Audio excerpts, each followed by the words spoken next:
سنن و آداب سبق نمبر 35 اذان کے آداب۔ ادب نمبر 1 لوجہ اللہ اذان دینا۔ آپ صلی اللہ علیہ وسلم نے فرمایا جو شخص 7 سال تک ثواب کی نیت سے اذان دے تو اس کے لیے جہنم سے براءت لکھ دی جاتی ہے۔ ادب نمبر 2 مؤذن کا متقی ہونا۔ آپ صلی اللہ علیہ وسلم نے فرمایا تم میں کا متقی آدمی اذان دے اور جو سب سے اچھا قرآن پڑھتا ہو اور عالم بھی ہو وہ امامت کرائے۔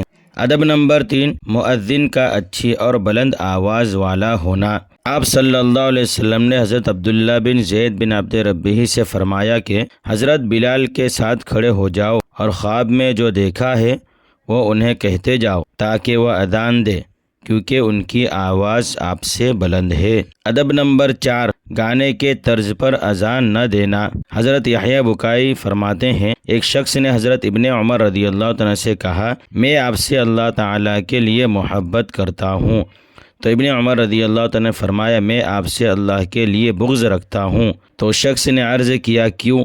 تو حضرت ابن عمر رضی اللہ عنہ نے فرمایا اس لیے کہ تو اذان میں گانے کے طرز اختیار کرتا ہے اور اذان پر اجرت لیتا ہے، یعنی اذان صحیح نہیں دیتا اور تقوی سے بھی کورا ہے۔ ادب نمبر 5 بالکل ناسمجھ بچے کا اذان نہ دینا۔ ہاں قبل البلوغ سمجھدار بچے کا اذان دینے میں کوئی حرج نہیں ہے۔ حضرت عطا رحمۃ اللہ علیہ فرماتے ہیں اس بات میں کوئی حرج نہیں کہ بالغ ہونے سے پہلے سمجھدار لڑکا اذان دے۔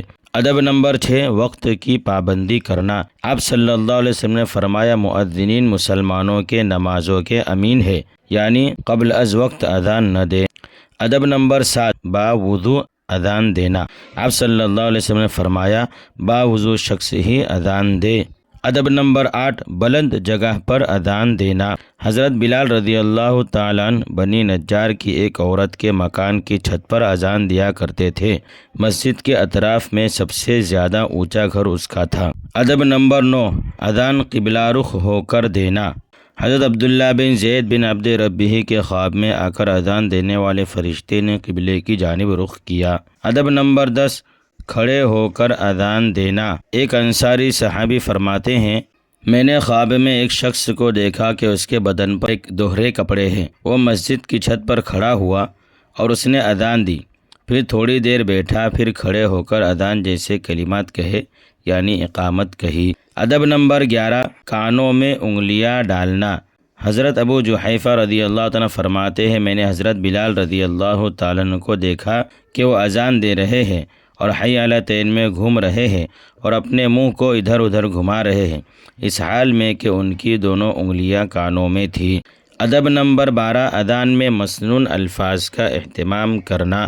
حدیث شریف میں اذان کے جو الفاظ آئے ہیں وہ اس طرح سے ہے اللہ اکبر اللہ اکبر اللہ اکبر اللہ اکبر اشہد ان لا الہ الا اللہ اشہد ان لا الہ الا اللہ اشہد ان محمد رسول اللہ اشہد ان محمد رسول اللہ حی علی الصلاۃ حی علی الصلاۃ حی علی الفلاح حی علی الفلاح اللہ اکبر لا الہ الا اللہ۔ ادب نمبر 13 ٹھہر ٹھہر کر اذان دینا۔ آپ صلی اللہ علیہ وسلم نے حضرت بلال رضی اللہ تعالیٰ عنہ سے فرمایا جب اذان کہو تو ٹھہر ٹھہر کر کہو اور اقامت میں جلدی کرو۔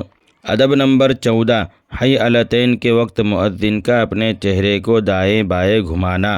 حضرت ابو جحیفہ رحمۃ اللہ علیہ فرماتے ہیں کہ میں نے حضرت بلال رضی اللہ عنہ کو اذان دیتے ہوئے ان کے منہ کو ادھر ادھر گھومتے ہوئے دیکھا کہ وہ داہنی طرف میں حی علی الصلاۃ اور بائیں طرف حی علی الفلاح کہا کرتے تھے۔